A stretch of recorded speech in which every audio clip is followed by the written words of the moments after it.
구원의 확신이라는 주제로 우리가 같이 함께 살펴보고 있습니다. 세 번째 시간이죠. 제목은 이겁니다. 성령께서 증언하신다. 성령께서 증언하신다. 고대 그리스라는 나라가 있습니다. 여러분 뭐 다 아시겠지만 신들의 세상이었어요. 그래서 그리스 로마 신화를 혹시 읽어보신 분들은 신들이 정말 다양하게 있다는 사실을 알 겁니다.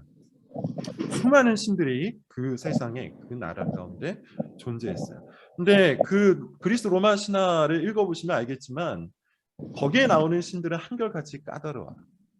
굉장히 까다롭고 또 변덕스러워서 이렇게 이야기했다가 저렇게 이야기도 합니다. 그래서 이 신들을 섬기는 사람들은 늘 신들의 눈치를 보죠. 신들의 비위를 맞추려고 엄청나게 노력을 해요. 신의 뜻이 무엇인지 알 수가 없기 때문이에요. 변덕스럽기 때문입니다.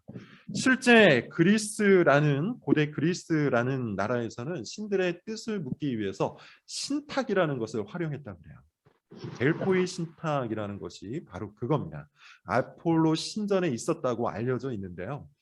과거의 기록들을 살펴보면 그리스는 도시 국가들의 연합이었죠. 그래서 그 도시 국가들의 왕들이 특별하게 중요한 결정을 할 때는 항상 이 델포이 신전에 찾아갔다고 합니다. 그리고 거기서 신탁을 얻었다고 해요.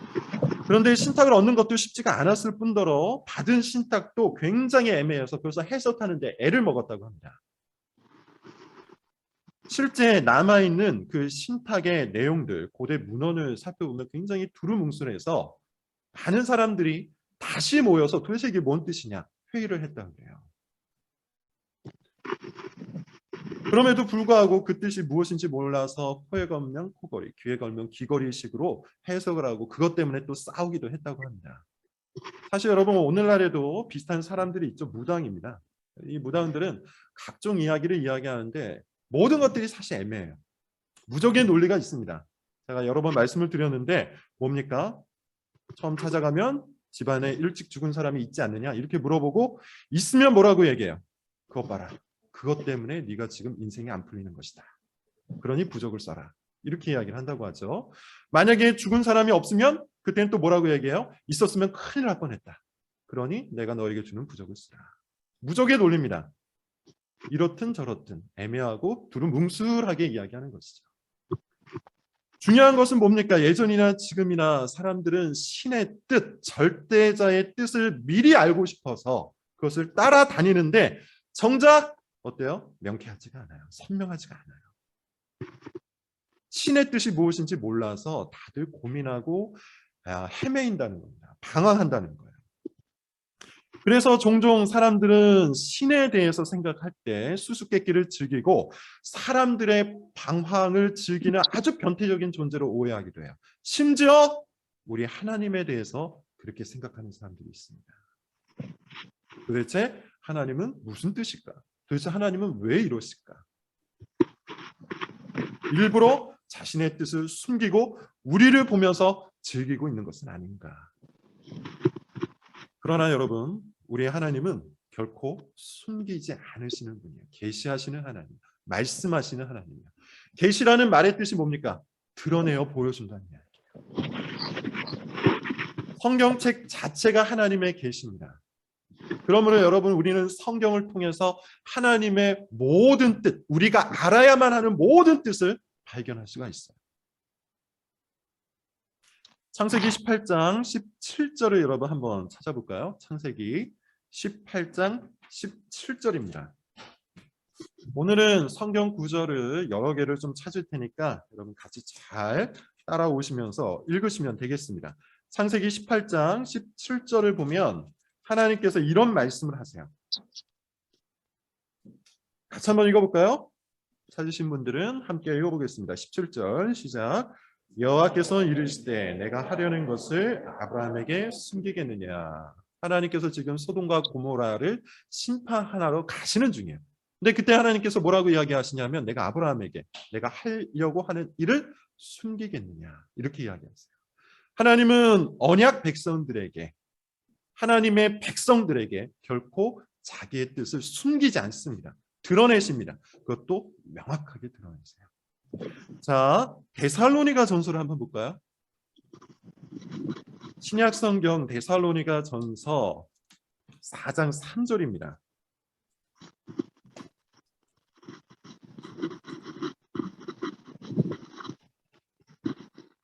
4장 3절부터 6절까지를 좀 읽어보도록 할게요. 데살로니가 전서 4장 3절부터 6절 찾았으면 같이 한번 읽어보겠습니다. 시작. 하나님의 뜻은 이것이니 너희의 거룩함이라 곧 음란을 버리고 각각 거룩함과 존귀함으로 자기 안에 대할 줄을 알고 하나님을 모르는 이방인과 같이 세욕을 따르지 말고 이 일에 분수를 넘어서 형제를 해하지 말라.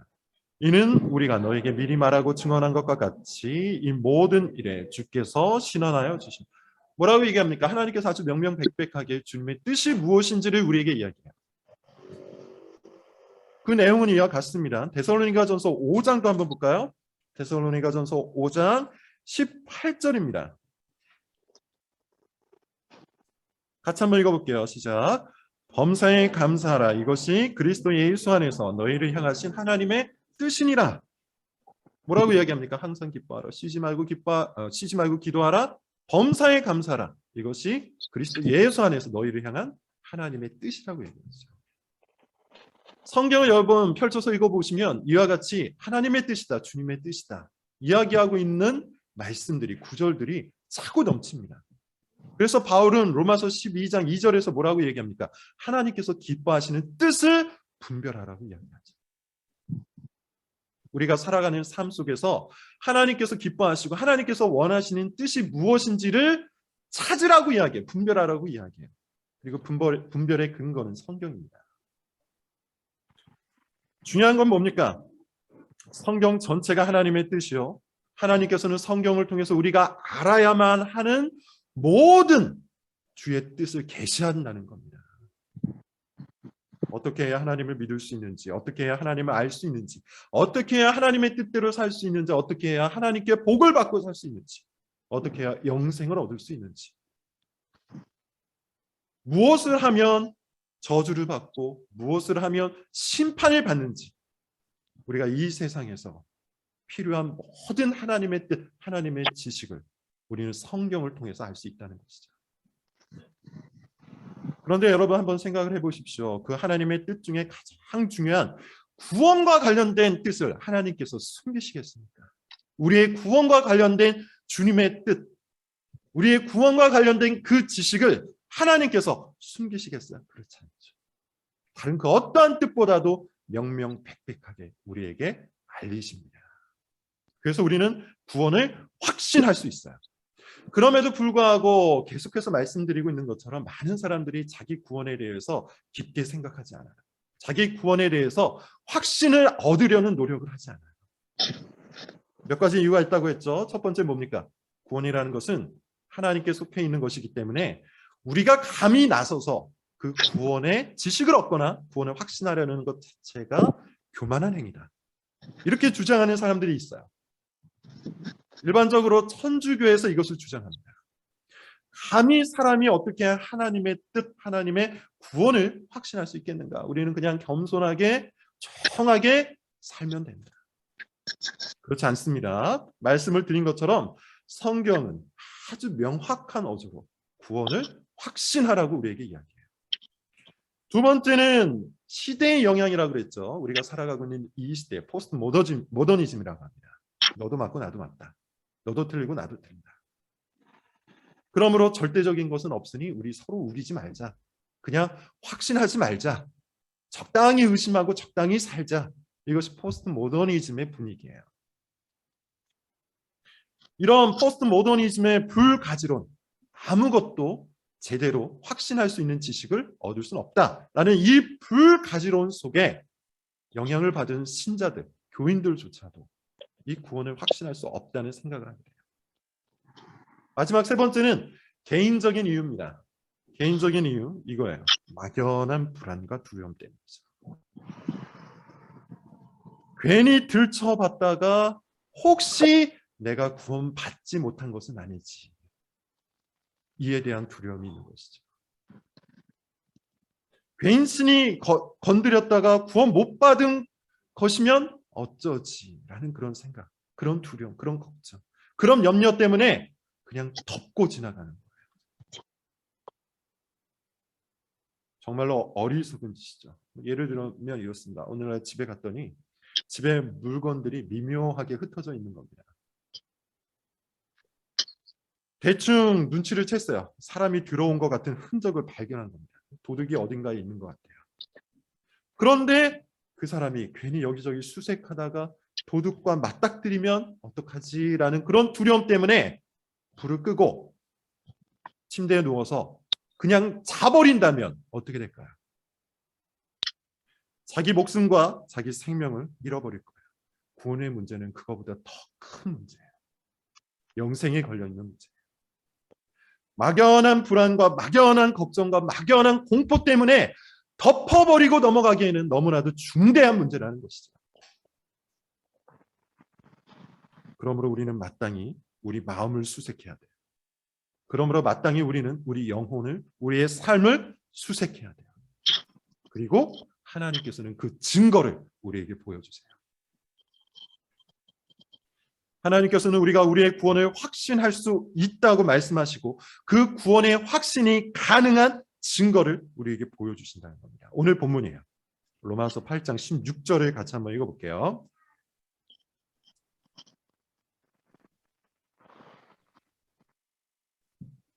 로마서 8장 16절 찾았으면 같이 읽을 때 우리 온라인으로 들으시는 분들도 함께 읽겠습니다. 시작. 성령이 친히 우리의 영과 더불어 우리가 하나님의 자녀인 것을 증언한.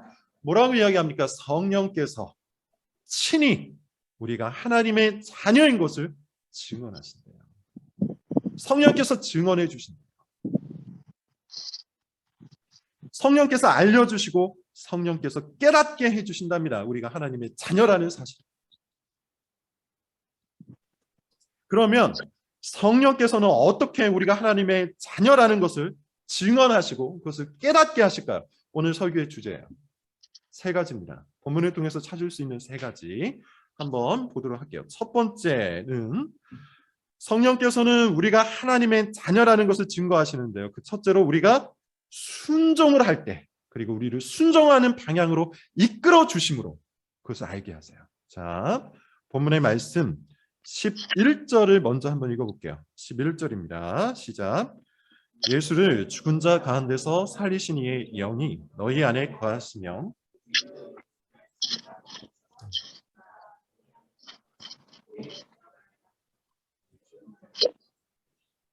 뭐라고 얘기합니까? 예수를 죽은 자 가운데서 살리신 이의 영. 이게 뭡니까? 성령 하나님이시죠.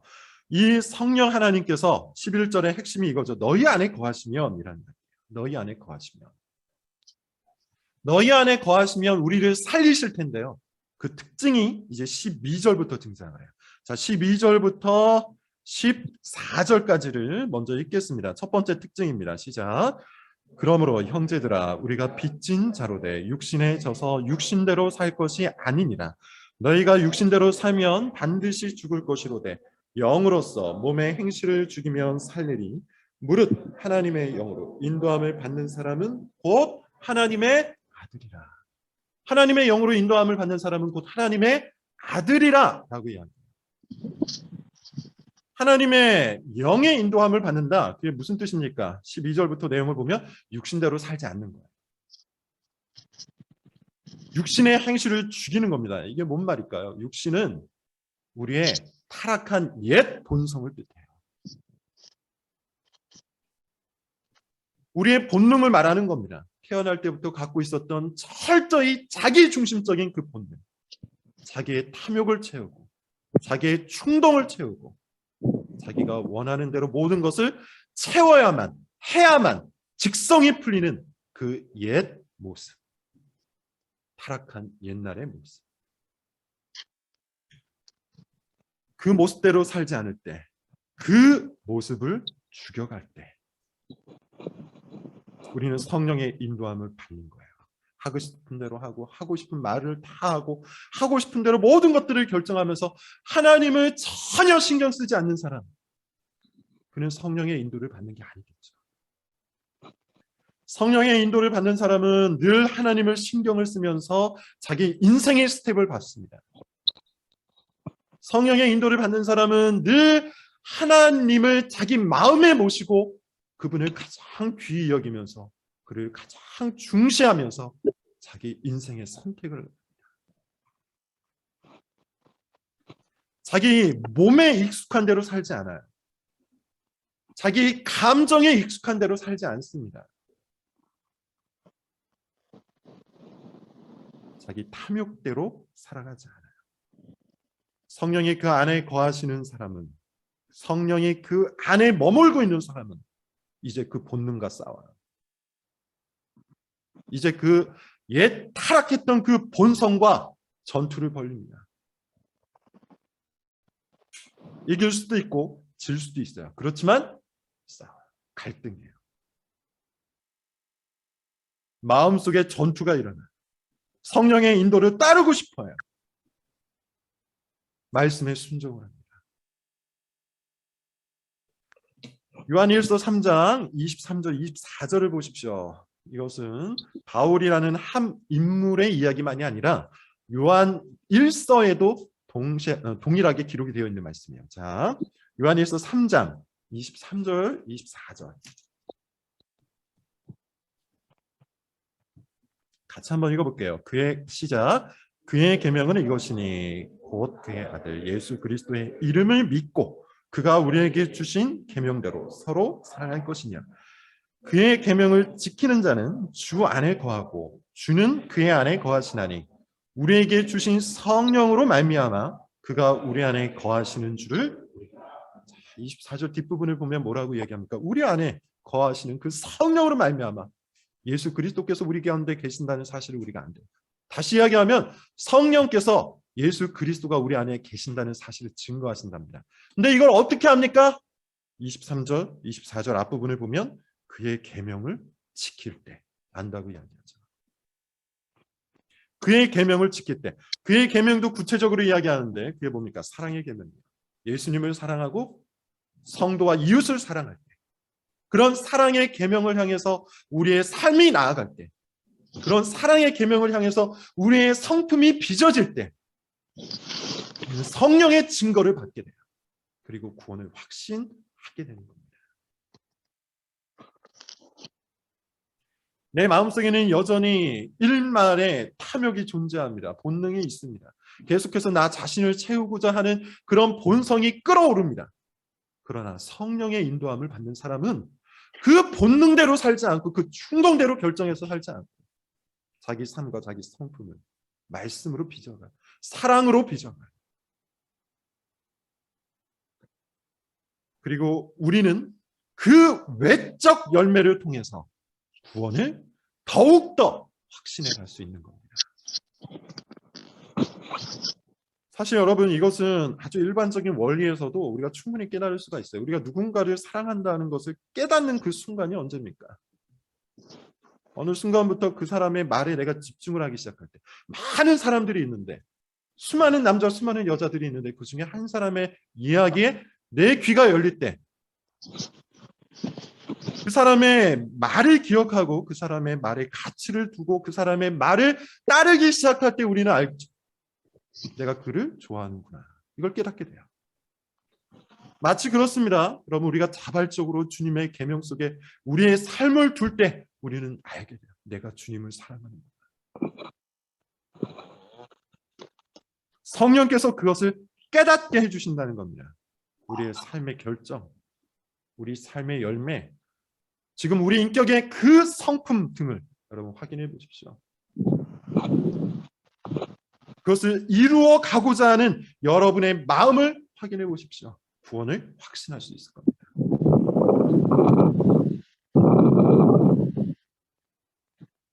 구원의 확신을 여러분 정말로 원하십니까? 그런 성령의 증거를 목격하기 원하십니까? 그렇다면 힘써 주님의 계명대로 서로 사랑하며 하나님을 사랑하며 그렇게 살아보시기 바랍니다.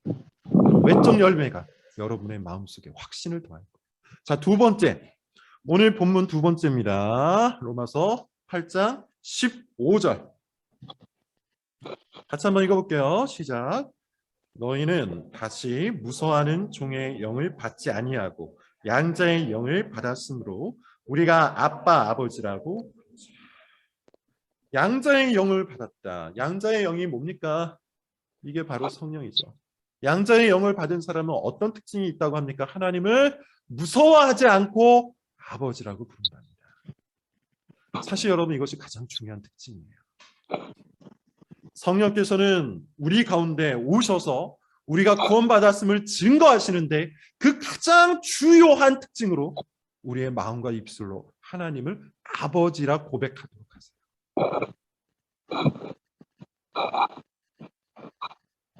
아버지라 고백하도록 하세요. 앞서 우리는 순종이 중요하다고 했습니다. 사랑의 계명을 열심히 지키는 것이 중요하다고 했어요. 그러나 우리는 그것을 공포로 지키지 않죠. 구원받은 사람은 하나님의 계명을 지킬 때 그것을 공포심으로 지키지 않아요. 내가 이걸 지키지 않으면 혹시 구원에서 탈락하는 것은 아닐까라는 그런 공포심이 지배하지 않아요.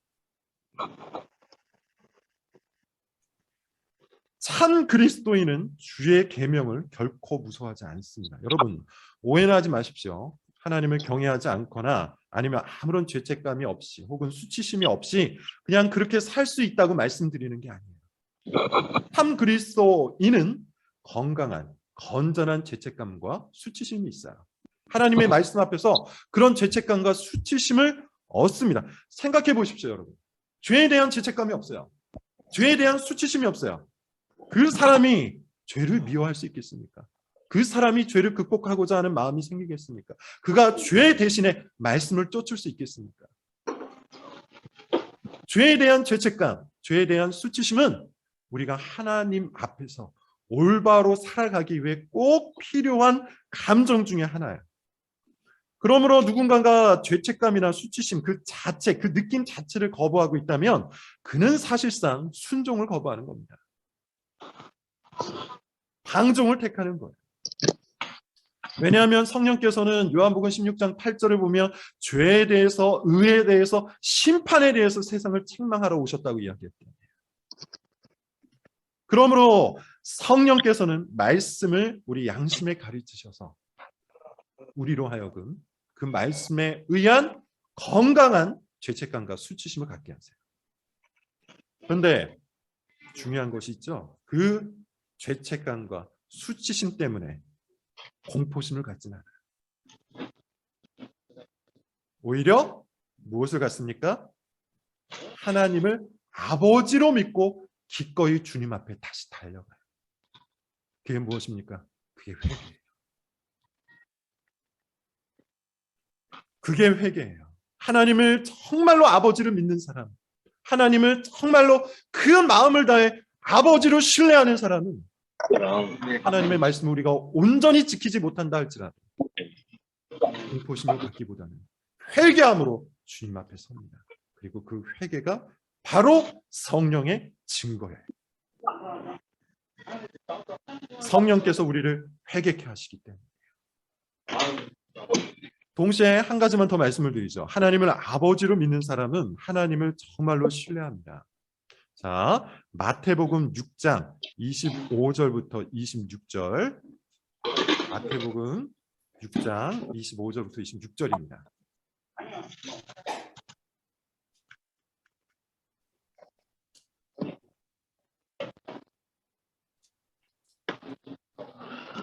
오장 6장 25절부터 26절을 우리 같이 한번 읽어보도록 하겠습니다. 자, 시작. 그러므로 내가 너에게 이르노니 목숨을 위하여 무엇을 먹을까 무엇을 마실까 몸을 위하여 무엇을 입을까 염려하지 말라. 목숨이 음식보다 중하지 아니하며 몸이 의복보다 중하지 아니하냐. 공중의 새를 보라. 심지도 않고 거두지도 않고 창고에 들이지도 아니하되 너희 하늘 아버지께서 너희는 이거 예수님이 뭐라고 말씀하십니까? 너희 하늘 아버지께서 라고 이야기하잖아요. 우리가 정말로 하나님을 아버지로 믿고 신뢰를 한다면 하나님께서 우리의 삶을 아주 세세하게 돌보신다는 사실을 믿고 신뢰해야 돼요. 그 믿음과 신뢰, 그 믿음과 신뢰로 살아가는 인생의 고백, 그것이 바로 성령의 증거인 것이죠. 그래서 하이델베르크 교리문답 28문을 보면 이렇게 얘기합니다. 하나님을 아버지로 믿는 자는 그를 굳게 신뢰합니다. 그를 굳게 신뢰함으로 그 어떤 피조물이라도 우리를 하나님의 사랑에서 끊을 수 없다는 사실을 확신한다. 비와 가뭄, 풍년과 흉년, 먹을 것과 마실 것, 건강과 질병, 이 모든 것들이 하나님의 아버지와 같은 손길로 우리 가운데 역사한다는 사실을 믿는다. 정말로 그렇습니다. 여러분, 우리가 정말로 하나님을 아버지로 믿는다면 우리 삶에 대해서 안심하게 되어 있어요. 그리고 그것이 성령의 증거인 것이죠. 마지막으로 여러분 한번 보겠습니다. 마지막 본문, 오늘 본문입니다. 로마서 8장 17절이에요. 로마서 8장 17절 말씀 같이 읽겠습니다. 시작. 자녀이면 또한 상속자 곧 하나님의 상속자여 그리스도와 함께한 상속자니 우리가 그와 함께 영광을 받기 위하여 고난도 함께.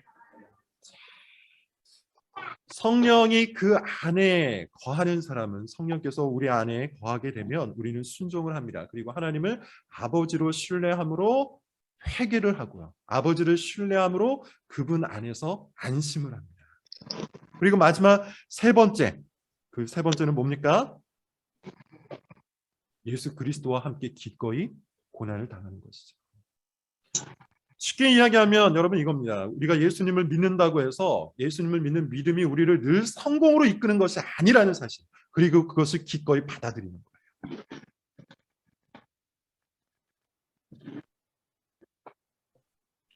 성령 안에 있는 사람, 성령이 우리 가운데 거하는 그 사람은 이 세상의 법, 이 세상의 원리, 이 세상과의 갈등을 두려워하지 않습니다.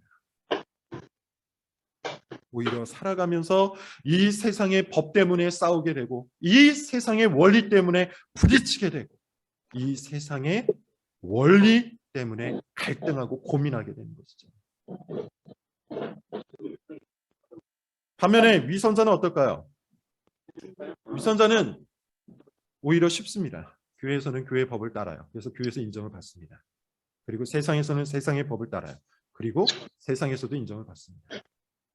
교회에서도 갈등이 없어요. 세상에서도 갈등이 없어요. 그의 마음속에는 말씀이 없기 때문이에요. 세상에서도 성공하고 교회에서도 평판을 얻고자 하는 사람에게 보이고자 하는 위선자는요, 늘 어디에 있든지 간에 갈등 없이 삽니다.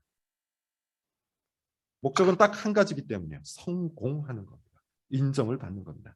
그러나 참된 신자는 어떠할까요? 세상 속에 나아갈 때 믿음 때문에 손해를 받는, 신앙을 지키기 위해 손해를 감수합니다. 그리고 그 모습을 보고 그런 자기의 선택과 결정을 보고 구원의 확신을 얻게 돼요. 이게 성령의 증거예요. 마태복음 5장 10절부터 12절에 예수님께서 한 번 더 비슷한 이야기를 하시니까 보십시오. 마태복음 5장 10절부터 12절입니다.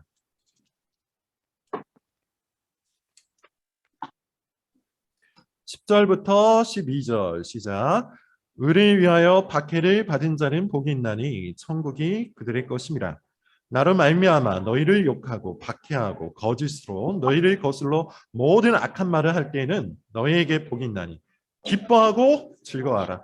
하늘에서 너희의 상이 큼이라. 너희 전에 있던 선지자들도 이같이. 이것만큼 명쾌한 증거가 어디 있습니까? 뭐라고 얘기합니까? 세상으로부터 의를 위하여 박해를 받은 자, 세상으로부터 예수 그리스도를 위하여 욕을 먹는 자, 그는 기뻐하고 즐거워합니다. 왜? 하늘에서 상이 크기 때문이에요. 우리 믿음의 선조들을 보라고 합니까? 보라고 합니다. 우리 믿음의 선배들을 보라고 합니다. 그 선지자들을 보라고 합니다. 그들은 세상 속에서 갈등을 일으키고 핍박을 받고 욕을 먹고 박해를 입었지만 모두가 하늘나라에 안착했어요. 그 모습을 보랍니다. 이게 우리 구원의 증거예요. 세상에서 갈등이 있다면 복이 있습니다. 세상의 법과 싸움이 있다면 복이 있습니다. 즐거워하고 기뻐하십시오. 그것이 우리 믿음의 진실을 우리 믿음의 참됨을 보여주는 것이기 때문입니다. 결론을 여러분 맺겠습니다. 구원의 확신이라는 것은 스스로 얻는 게 아니죠. 구원의 확신이라는 것은 아무 증거도 없이, 아무런 삶의 증거가 없이, 아무런 외적인 증거 없고 아무런 내적인 증거도 없이, 아무런 성경적인 근거도 없이 자기 최면과 자기 암시로 얻는 게 아니에요. 나는 구원받았다, 나는 구원받았다 한다고 해서 구원 얻는 게 아니에요. 막연한 기대, 막연한 두려움으로 구원에 대해서 외면하다가 마치 도박을 하듯이 하나님의 심판대 앞에서 하나님께서 구원받았다는 이야기를 들려주기를 원하는 것은 정말로 어리석은 짓입니다. 하나님은 그렇게 이토록 중요한 구원의 진리를 아무런 증거 없이 우리를 내모시지 않았어요. 자신의 뜻을 명확히 보여주세요. 증거를 알려주세요. 그는 우리를 순종의 자리로 이끄십니다. 그는 우리를 사랑의 계명으로 인도하십니다.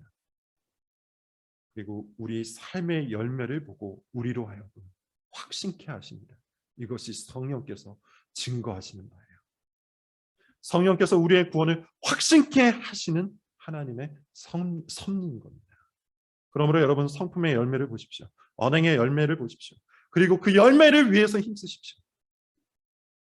구원의 확신이 그 성령의 열매를 먹고 자랄 겁니다. 두 번째, 성령께서는 우리를 하나님을 아버지로 신뢰케 하심으로 우리가 하나님의 자녀라는 것을 증거케 한다고 하셨죠. 증거하신다고 했어요. 우리로 하여금 지속적으로 하나님께 매달리게 하신다는 거죠. 우리 삶의 고난과 어려움을 갖고 주님을 찾게 만든다는 것이죠. 주님을 의지하게 만든다는 겁니다. 하나님 앞에 나아가 간구하게 하고 무릎을 꿇게 하고 엎드리게 하고 눈물을 짓게 하고 부르짖게 만든다는 거예요. 그렇게 기도하게 하셔서 하나님을 아버지로 체험케 하시는 거예요. 자신의 죄를 갖고 회개하며 기도케 하시고 자신의 필요를 갖고 주님 앞에 간청케 하시고 자기 삶의 모든 문제를 갖고 참된 해답이 하나님 앞에 있다는 사실을 믿음으로 꿇어 엎드리게 하시는 겁니다. 그것이 성령께서 하시는 거예요. 그리고 그 기도의 자리를 증거로 삼아서 우리를 구원의 확신으로 이끄시는 겁니다. 마지막으로 그리스도와 함께 고난을 받는 모습이 우리는 구원의 확신을 얻게 하는 성령의 증거라고 이야기했어요. 그리스도와 함께 고난을 받고 그리스도 안에서 손해를 감수하고 믿음으로 손해를 받는 인생을 즐거워할 때, 그런 믿음의 삶을 기뻐할 때, 그것에 우리가 기꺼이 자발적으로 헌신해 나갈 때, 세상이 아니라 하나님 나라에 내 인생을 두고자 애를 쓸 때, 그런 몸부림과 그런 애씀이 우리 삶에서 계속해서 증거로 나타날 때 우리의 구원은 더욱더 확실해지는 겁니다. 그것을 우리가 확신할 수 있는 겁니다. 여러분 명심하십시오. 하나님은 결코 숨기지 않습니다. 증거를 숨기지 않습니다. 우리가 구원받았다는 그 증거를 보여주기를 원하세요. 그리고 우리 안에 거하시는 성령께서는 그것을 확실하게 만들기 위해서 계속해서 우리를 위해 일해 주세요. 우리 내면에 새로운 일을 시작하세요. 우리 마음속에 새로운 일을 시작하시고 완성하세요. 우리 삶 속에 마찬가지로 성령의 열매를 맺게 하셔서 그것을 증거하세요. 우리가 구원받았다는 사실을, 그것을 증거해 주신다는 겁니다. 그러므로 여러분 지금부터라도 구원의 확신을 위해서 사십시오. 구원의 확신을 얻기 위해 힘을 쓰십시오. 구원의 확신을 얻기 위해 성령의 증거를 받으십시오. 기도하겠습니다.